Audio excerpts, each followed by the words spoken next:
Muy buenas tardes. Vamos a iniciar la sesión del día de hoy, jueves 4 de febrero de 2016. Soy el doctor Alberto Cibaja, responsable del área de telecapacitación en telemedicina. Es un gusto saludar a todas las personas y personal médico que nos ve y nos escucha a través de nuestros hospitales básicos comunitarios y vía streaming. Bienvenidos. En esta ocasión vamos a abordar un tema que también tiene su importancia, como es un problema que se ha vuelto común, y para ello traemos de invitada, que es de casa, la doctora Patricia Cerón García. La doctora Patricia Cerón García es egresada de la especialidad de Cirugía General de la Benemérita Universidad Autónoma de Puebla, del IMSS y del IMSS. Es certificada obviamente por el Colegio de Cirugía. Ella nos hablará sobre este importante tema, sobre la colecistitis.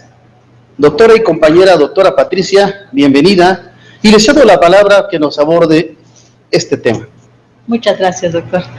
Pues es un placer nuevamente estar aquí con ustedes y retomar el tema que ya anteriormente habíamos dado sobre colecistitis. La colecistitis es la primera causa de interconsultas a nuestro servicio de cirugía general. Aquí en Telesalud sigue siendo la causa número 1 de interconsultas. En hospitales, a nivel institucional y particular, sigue siendo la primera causa de los pacientes que llegan al servicio de urgencias, ¿no? Por lo cual vamos a retomar este tema.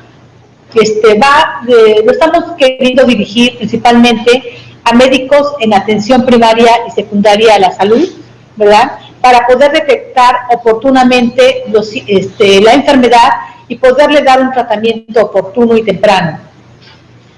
Entonces, ¿qué decimos de la vesícula biliar, que forma parte del aparato digestivo? Como ya bien sabemos, se encuentra en la parte inferior del hígado, ¿verdad? Aquí vemos la estructura.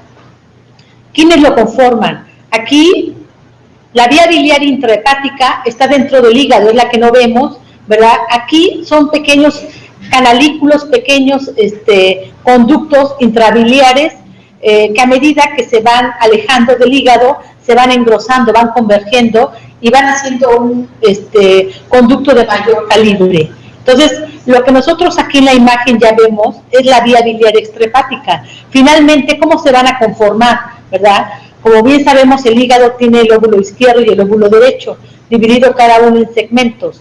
En general, toda esta maraña de vasos intrahepáticos biliares convergen, de ser muy delgados, se van haciendo cada vez más gruesos y forman un conducto biliar hepático derecho y uno hepático izquierdo.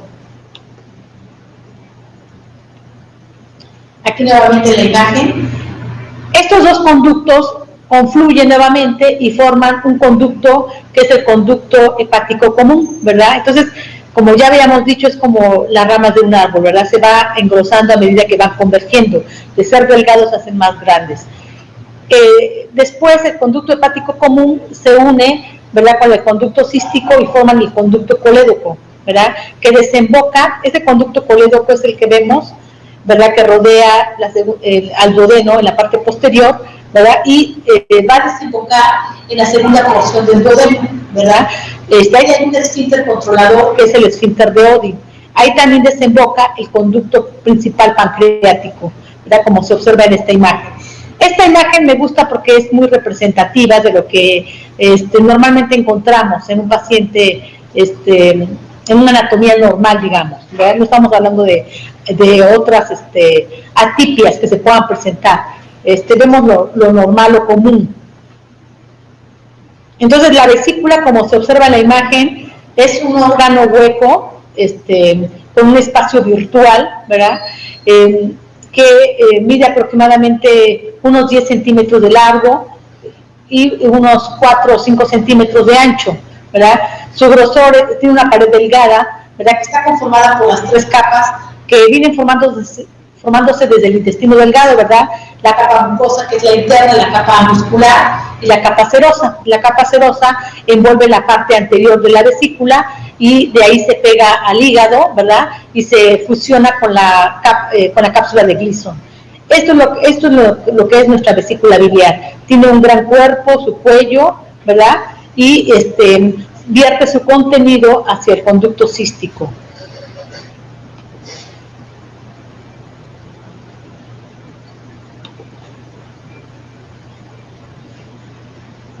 Dicho lo anterior, entonces tenemos que la vesícula es un órgano cuya función principal son dos primordialmente, es el almacenamiento de bilis y la concentración de esta bilis, ¿verdad?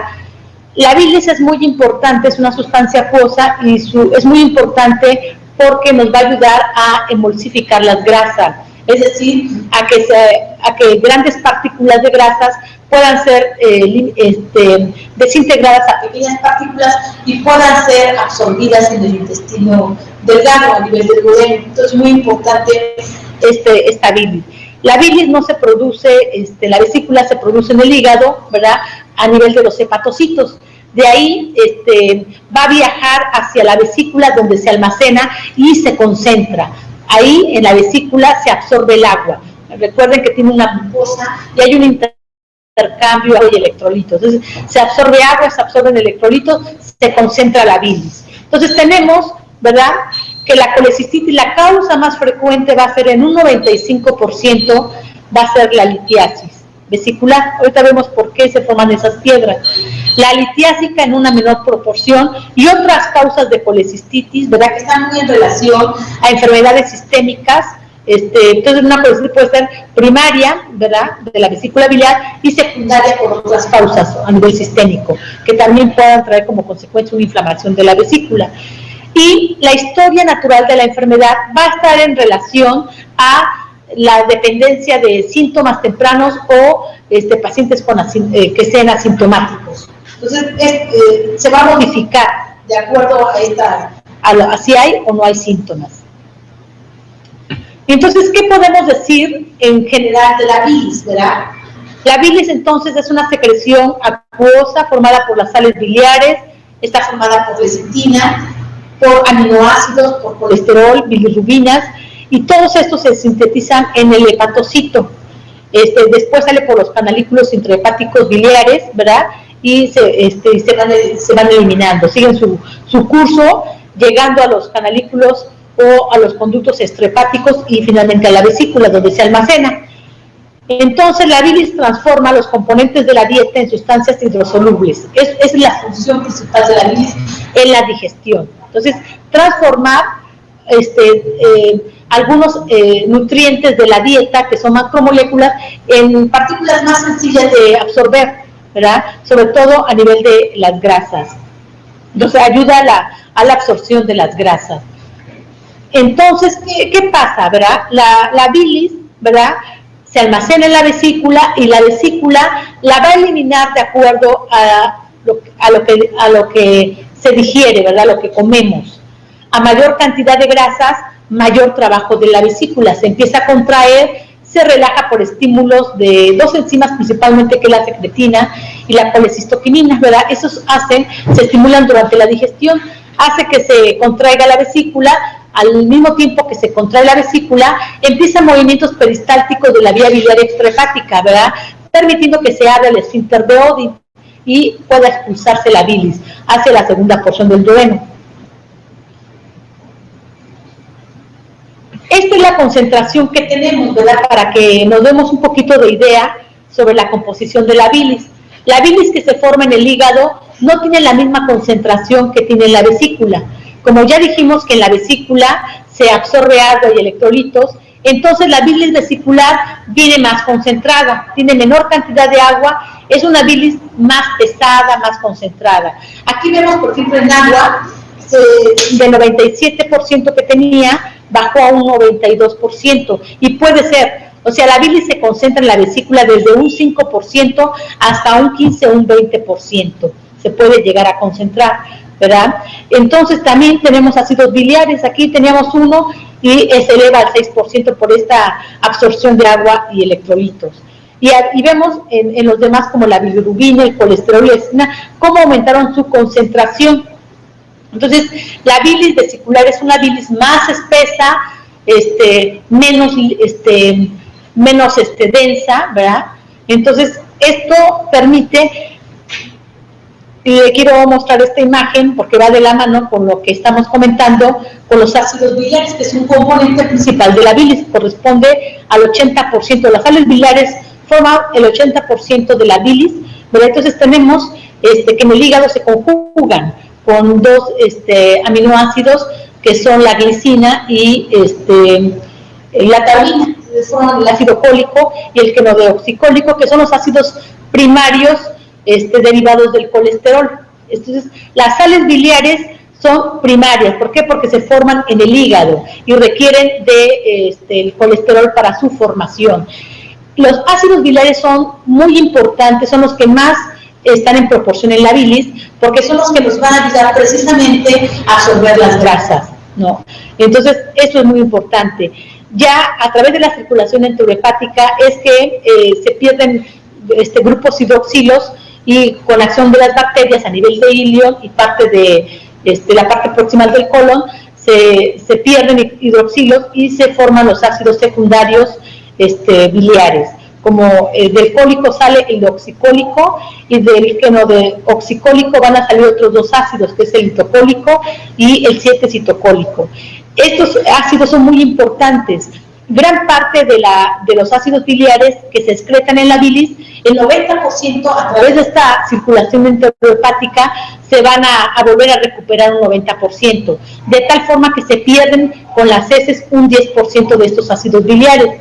Pero como se vuelven a formar dentro del hígado a partir del colesterol, están continuamente formándose y excretándose, y es muy importante esta circulación. Los ácidos biliares terciarios, que están en una mínima cantidad, es el ácido derivado del 7-cetolitocólico, que es el uso de oxicólico. Este ácido es muy importante porque a mayor cantidad de este ácido nos impide la formación de litos, y a una menor cantidad nos hace una litis más litogénica, más, que nos dé más propensión a la formación de litos. Entonces, esta es la famosa circulación enterohepática, ¿verdad?, de los ácidos biliares. Entonces, sigue su curso con la bilis, se estimula a través de la digestión. En el ilio, la mayor parte se absorbe, otra parte en el colon se llega a absorber, y de ahí se recupera a través de la circulación portal, ¿verdad?, y vuelve a llegar al hígado el 90% de estos ácidos biliares. Y el otro 10% se elimina con las heces. Así constantemente. Este triángulo es una figura muy esquemática de los tres principales componentes de la bilis, que son la lecitina, las sales biliares y el colesterol. El colesterol, ya habíamos comentado, hay un 5% de esto permanece en la bilis, un 15 a un 20% de lecitinas y un 80% de sales biliares. Ellos deben de estar en un completo equilibrio para que la bilis sea una bilis micelar, ¿verdad? Que sea una bilis que no se concentre en la vesícula y por lo tanto no sea una bilis fácil de formar piedras. ¿Qué pasa si se incrementa la cantidad de colesterol? Empieza un desequilibrio, ¿no? Entonces, es muy importante, si el colesterol aumenta, la lecitina y las sales biliares no se dan abastos para poder solubilizar, sintetizar el colesterol, y se hace una bilis sobresaturada, ¿no?, que es la causa principal de la formación de piedra. Aquí lo marca muy bien lo que es la bilis micelar, está en completo equilibrio los tres componentes principales, ¿verdad? Cuando se desequilibra, que aumenta el colesterol principalmente, empieza un desequilibrio en esta armonía. Entonces, vamos a tener como origen la colecitis litiásica. Rápidamente les comento de la litiásica. No vamos a hablar mucho de esta patología. ¿En quiénes se va a presentar? Decimos que es el 1% de todas las colecistitis. Nos vamos a tener en pacientes graves de la terapia intensiva, que generalmente son pacientes politraumatizados, con quemaduras, ayunos prolongados, problemas de insuficiencia cardíaco-renal, ¿verdad? Pacientes sépticos, pacientes con nutrición parenteral, pacientes con apoyo ventilatorio mecánico y pacientes politransfundidos. Este tipo de pacientes le vamos a encontrar en esos pacientes. O pacientes diabéticos inmunodeficientes y en niños por infecciones como Clostridium, Salmonella y Escherichia coli. Entonces, es un tipo de colecistitis que no es por litos. Entonces, vamos a ver por qué nos interesa más la colelitiasis, que es la colecistitis originada por las piedras. Porque es la patología más común de la vesícula biliar. Se presenta más en mujeres en relación a hombres en una relación 3:1. La edad más frecuente es entre los 25 y los 50 años. La incidencia es del 1 al 2% de la población en general. El cuadro clínico es muy variable. El método diagnóstico más útil y que tenemos en nuestras comunidades rurales es un ultrasonido. No necesitamos otro estudio inicialmente. Con un ultrasonido podemos decir si hay piedras o no hay piedras. Y aumenta con los factores de riesgo.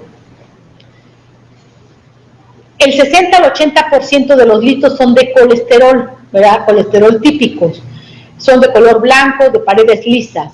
El 10% serían de cálculos de pigmentos que pueden ser de color negro o color café, son de bordes irregulares, ¿verdad? Y los cálculos mixtos, que son una combinación de los dos anteriores, tanto de colesterol como de pigmentos y calcio que se agregan, son los famosos cálculos mixtos y abarcan un 15 a un 20%. ¿Cuáles serían entonces, si hablamos de factores de riesgos, cuáles serían esos factores de riesgo? En personas que tienen una historia familiar de litiasis, ¿no? Aquí, en esta historia familiar, pudiéramos hablar de un problema genético, ¿verdad?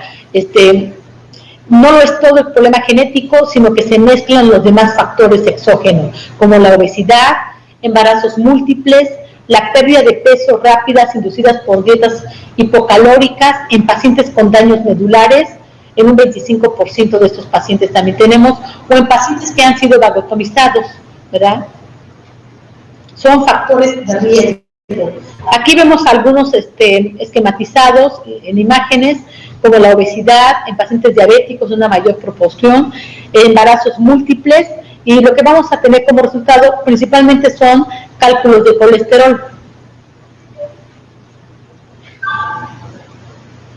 Una vesícula inflamada, ¿cómo la veríamos? La veríamos con una pared engrosada, una pared hiperémica edematosa, ¿verdad? Puede o no presentar hemorragias y ulceraciones.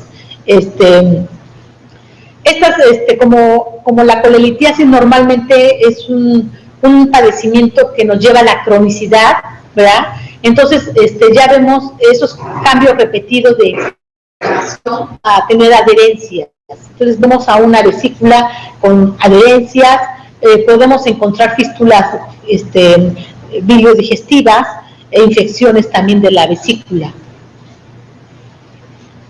Aquí, por ejemplo, vemos, si nosotros tenemos, por ejemplo, los pacientes diabéticos, de la que, como es un factor de riesgo, en las neuropatías viscerales, uno de los órganos también afectados es la vesícula, ¿verdad? La hipomotilidad produce una estasis biliar y por lo tanto permanece más tiempo la bilis dentro de la vesícula. Esta lentitud en la eliminación de la bilis también provoca una mayor concentración de la bilis, ¿no? Y da pie a la formación de piedras, ¿no? Entonces, aquí se esquematiza perfectamente bien cómo una estasis nos puede dar un crecimiento vesicular y en vez de ser un órgano que almacena, se vuelve un reservorio de bilis, ¿verdad?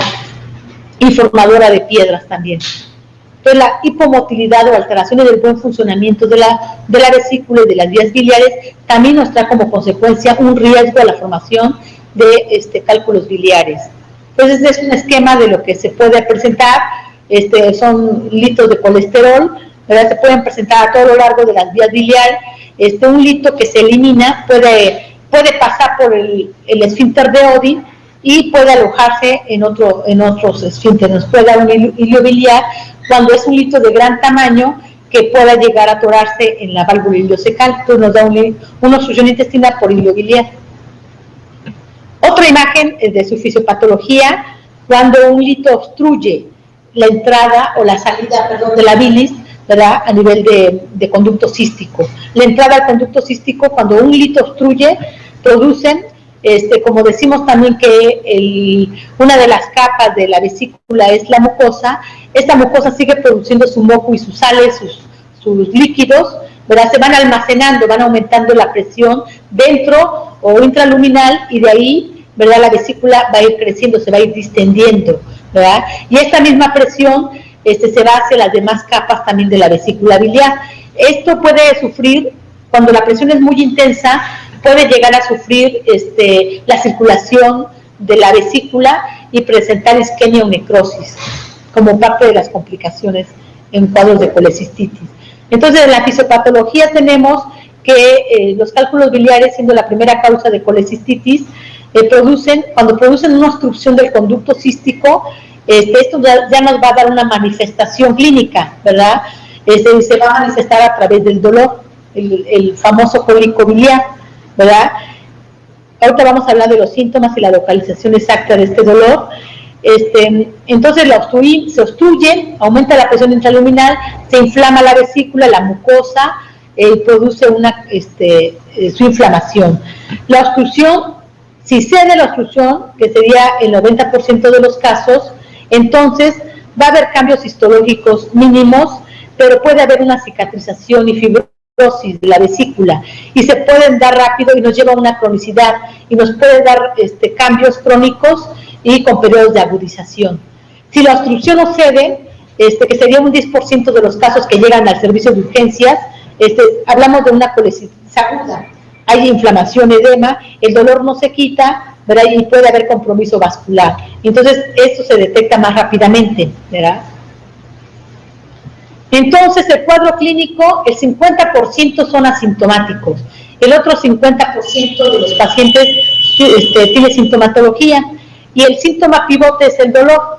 El dolor va a estar localizado en hipocondrio derecho, en epigastrio, y va a sufrir radiaciones, es un dolor de tipo visceral, ¿verdad?, y va a sufrir las irradiaciones hacia la espalda, hacia el hombro del lado derecho, y es un dolor típico, es intenso al inicio, ¿verdad?, y puede permanecer muchas horas presente, puede ser constante también, ¿verdad?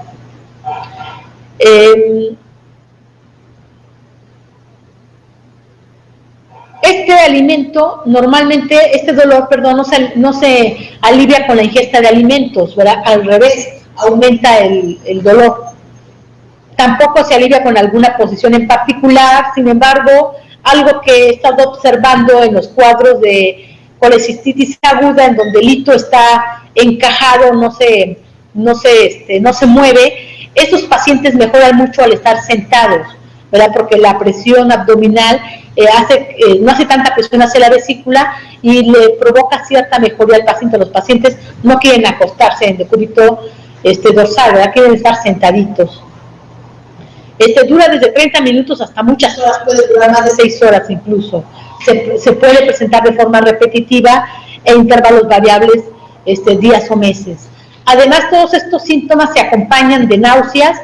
Cuando se presenta el vómito es de aspecto biliar, amarillo o verdoso, amargo, lo mencionan los pacientes. Puede haber fiebre y puede haber ictericia, si es que está obstruida la vía biliar. Aquí es muy importante todos estos síntomas tenerlos en cuenta. Muchas veces el paciente llega con vómitos y dolor, ¿verdad? Pero si estudiamos un poquito este tipo de pacientes, resulta que ya tienen un historial de pacientes que han sufrido de dolor epigástrico y los han manejado de alguna forma mal como gastritis, y así se les han llevado mucho tiempo, y los pacientes llegan a un punto en que el dolor cada vez es más intenso y ya está reclamando un rápido diagnóstico y una rápida intervención.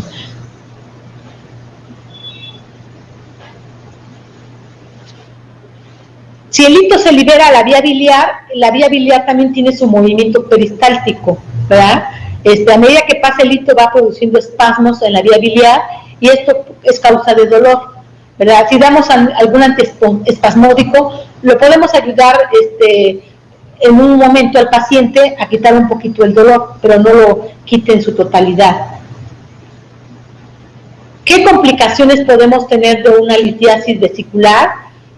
Cuando se obstruye el conducto cístico, la entrada, podemos tener un hidrocolecisto, que es la acumulación de agua dentro de la vesícula biliar, puede llegar a sufrir una mayor tensión y incluso la vesícula se puede palpar. Un piocolecisto, que este líquido se infecte por bacterias, ¿verdad? Y haga una forme pus dentro de la vesícula, esto mismo haga un compromiso vasculonervioso y nos produzca perforación, isquemia, gangrena, y la sepsis y la muerte del paciente. Es decir, un proceso que era local se puede hacer sistémico, ¿no? La colecitis enfisematosa por bacterias que son productoras de gas, obstrucción de conductos biliares que agravarían, ¿verdad?, el problema y nos lleva a una colangitis, ¿no? Toda estasis biliar, toda estasis vesicular nos lleva a infección de estos órganos a las pocas horas. En menos de 6 horas ya podemos tener una infección. Entonces necesitamos hacer un diagnóstico temprano y oportuno. Otra de las causas de las complicaciones es la pancreatitis, o bien las fístulas colecistoentéricas, ¿verdad? Se pueden dar, depende de dónde está el hito, se puede dar la comunicación entre estos dos órganos, ya sea entre estómago, entre duodeno, entre el mismo colédoco se puedan dar, ¿verdad? Que la vesícula perfora el colédoco y ahí quiere eliminar su lito o hacia los demás órganos cercanos.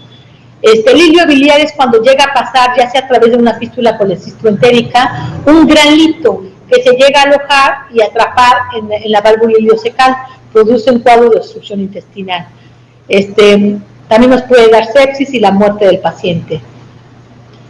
Aquí esquematizamos un gran lito como el que se observa en la imagen, no va a pasar por vías biliares. Generalmente estos litos grandes tienden a lastimar, a lacerar la mucosa y cada una de las paredes de la vesícula biliar hasta producir su perforación y su eliminación hacia el órgano más cercano, ¿verdad? Entonces vemos en las flechas como se observa, se puede eliminar, se puede hacer una comunicación, una fístula hacia colédoco mismo, hacia estómago, hacia duodeno, incluso hacia el colon transverso también. Estos litos grandes son los que llegan a obstruir la vía biliar, la válvula iliocecal y producir el hilio biliar. Aquí vemos cómo se van dando los pasos. La vesícula inflamada se acerca al órgano más cercano, ya la vesícula inflamada inflama al órgano que está cercano, ¿verdad? Y empieza a haber una comunicación, que es donde se elimina se libera la presión de la vesícula al encontrar esa comunicación, se comunica con el otro órgano, la presión se elimina ahí y entonces el lito se puede llegar a mover por disminución de esta presión y eliminarse a través de esta fístula, ¿no? En la imagen de abajo se observa esquemáticamente lo que se observa en lo que es el hilio biliar. Aquí son piedras de gran tamaño de colesterol, ¿verdad? Que pueden incluso llegar a ocupar toda la vesícula. Ya nos ha tocado operar estos pacientes. Todo paciente con los síntomas que mencionamos al principio se pueden llegar a confundir con alguno de estas patologías, ¿verdad? No todas son quirúrgicas y tenemos que hacer diagnósticos diferenciales con ellas, como una pancreatitis, ¿verdad? Una hepatitis, una gastritis, una úlcera péptica, puede ser gástrico-duodenal, una esofagitis, un síndrome de colon irritable en pacientes que han tenido colitis o que llegan distendidos por un diagnóstico de colitis crónica. Habría que hacer el diagnóstico diferencial también con ellos. Otro tipo de afecciones colónicas, enfermedades renales, ¿verdad? Pielonefritis, pueden también confundir un cuadro de colecistitis. La angina pectoris, que el dolor se refiera hacia la zona epigástrica o de hipocondrio derecho. Y la radiculitis también, ¿verdad? Pacientes que han tenido, de hecho, una osteocondritis también se puede llegar a confundir con una colecistitis. Entonces, habría que hacer diagnóstico diferencial con cada una de estas patologías, porque, repito, no todas son de tratamiento quirúrgico. Nosotros, en las guías prácticas clínicas que ocupamos para saber qué hacer con este tipo de pacientes, tenemos la sospecha de un paciente con colecistitis aguda. Lo sabemos a través de la historia clínica que ya tenemos, a través de la exploración física. Nuestra historia clínica completa con interrogatorio y exploración física nunca deben de faltar. La sospecha clínica empieza desde ahí, ¿verdad? Tenemos laboratorios, una química sanguínea, es un paciente que ya estudiamos. El siguiente paso es, si ya la sospecha es para una colecistitis, ya sea crónica agudizada o una colecistitis aguda, es pedir un ultrasonido de vesícula, ya dirigiéndolo a vesícula y vías biliares. Si nosotros demostramos que efectivamente el paciente tiene una colecistitis litiásica, entonces nosotros tenemos que dar un tratamiento inicial, que es a base de analgésicos antiinflamatorios. Podemos empezar, el antibiótico está bien indicado, ¿verdad? Y vemos, de acuerdo a si el paciente mejora en las siguientes horas, lo podemos manejar con una cirugía programada, ¿verdad? Lo podemos egresar de una sala de urgencias para cirugía programada. Si el paciente no mejora y se va deteriorando, podemos prepararlo para una cirugía de urgencia. Una cirugía de urgencias puede ser una colecistectomía abierta, o bien una colecistostomía, depende de la gravedad del paciente. La colecistostomía es la colocación de una sonda en la vesícula, es un tratamiento muy rápido, con una pequeña incisión, puede ser por vía endoscópica incluso. Se introduce la sonda y se evacúan los litos y se descomprime la vesícula biliar hasta mejorar las condiciones del paciente y poder hacer una colecistectomía, que sería la cirugía definitiva. Las colecistectomías laparoscópicas se recomiendan más para pacientes con cirugías programadas, no de urgencia. Este es un ultrasonido donde se observa una vesícula aumentada de tamaño, un poquito de edema de la pared. Voy a pasar a la siguiente. Aquí vemos una vesícula con piedras de diferentes tamaños, ¿verdad? Es lo que normalmente nosotros observamos.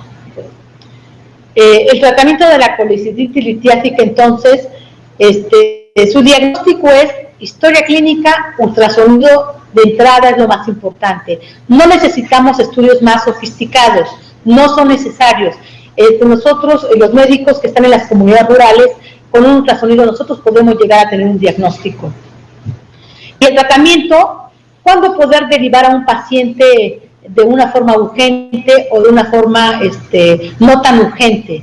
Va a depender de la sintomatología del paciente y de cómo se encuentra el laboratorio y cómo encontremos el ultrasonido para poder tomar una decisión sobre el paciente. En la fase aguda siempre es bien importante mantenerlo en observación con soluciones intravenosas, una sonda nasogástrica, poderlo hidratar bien al paciente, antiespasmódicos. Dejamos antibióticos, a mí me gusta iniciar antibióticos en forma temprana en esos pacientes, analgésicos antiinflamatorios de los AINES. Si el paciente mejora en este momento, no hay leucocitosis, no hay un riesgo de infección en ese momento de un piocolecisto o una vesícula infisematosa, el paciente se puede egresar en las siguientes horas, ¿verdad?, para poder hacer una cirugía programada con este paciente. Si el paciente no mejora, entonces lo tendremos que someter a mejorar sus condiciones generales y someterlo a una intervención quirúrgica de urgencia a través de una colestectomía abierta de preferencia. En las fases crónicas, como ya les repito, en las cirugías programadas se prefiere la laparoscópica. Estos tratamientos anteriormente se estaban llevando a cabo la disolución de los cálculos, poder desintegrar estos cálculos biliares sin necesidad de quitar la vesícula. Aquí se habla de dos ácidos biliares, uno secundario que es el quenodeoxicólico y uso de oxicólico que es una sal biliar terciaria, que se pueden administrar para ayudar a desintegrar los cálculos. Únicamente se desintegran los cálculos de colesterol, que son los radiolúcidos, y finalmente los pacientes vuelven a hacer la formación, vuelven a formar piedra. Entonces ya no son tratamientos que se estén llevando normalmente.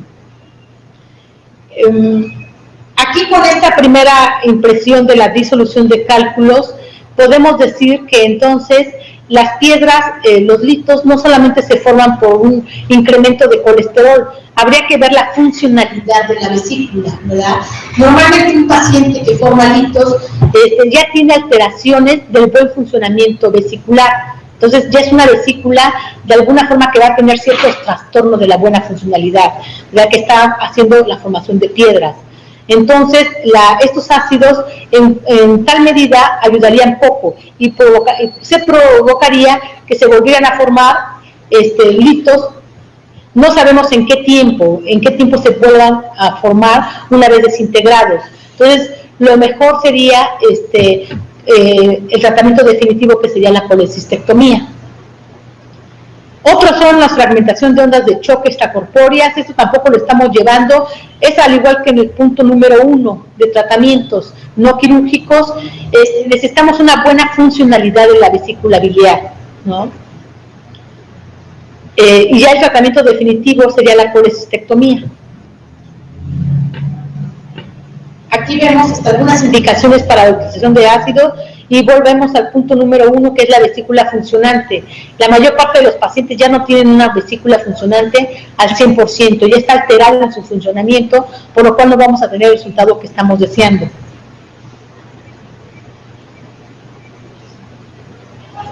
Entonces, ¿cuáles serían las indicaciones de la colecistectomía en pacientes que no tienen síntomas, pero que tienen litiasis biliar, ¿verdad? A veces nos entramos en la controversia que estamos estudiando al paciente por otra patología y como un hallazgo encontramos litos en la vesícula. Entonces, entramos con la idea de qué hacemos con estos pacientes, ¿lo operamos o no lo operamos? No tiene síntomas. Entonces, aquí es muy importante estudiar la vesícula. ¿Es una vesícula que está funcionante o no está funcionante? Es un poquito complejo decirlo así con esa facilidad, no es muy difícil.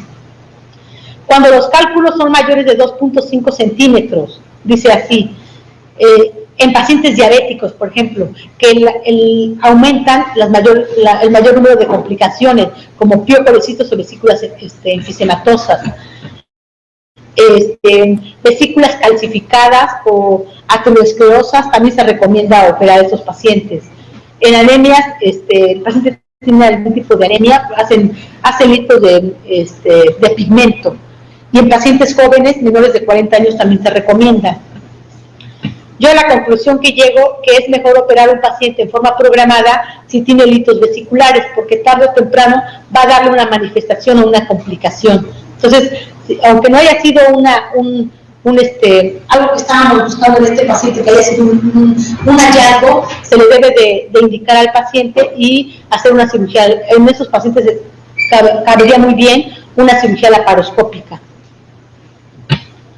Entonces, el pronóstico va a depender de en qué momento se hizo el diagnóstico, ¿verdad?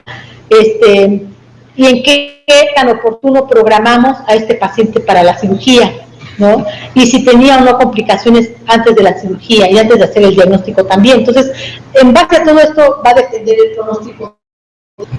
Los médicos que están en las comunidades, nos estamos topando constantemente con un sinfín de pacientes con esta problemática.